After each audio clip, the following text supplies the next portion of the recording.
My name is Rick McDonald.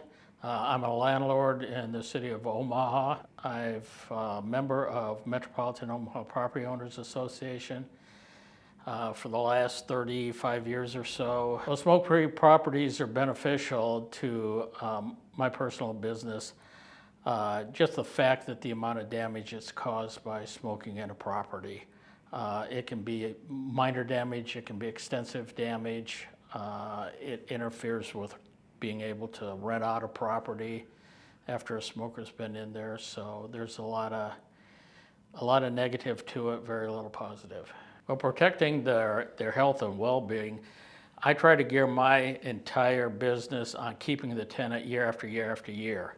I've had probably 40% of my tenants anywhere from 10 to 20 years in the property. I want to keep them there, but if they're smoking, they're more likely to have health issues, to get sick. Once you get sick, you miss work, you can't pay the rent. As far as their enforcement of the other landlords, I've been surprised at meetings and stuff to start with on the number of them that are going smoke-free.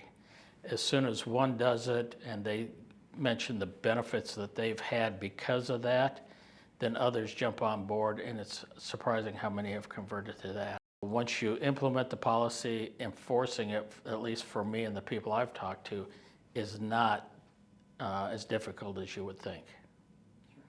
The first place I send them, if landlords want to know, what do I do, how's this work, I send them to MOTAC. And after that, MOTAC can guide them through all of it, and they have the forms, they have the brochures, they have everything that you need. So they've got all the answers and everything you need for it, and it should be a no-brainer after that.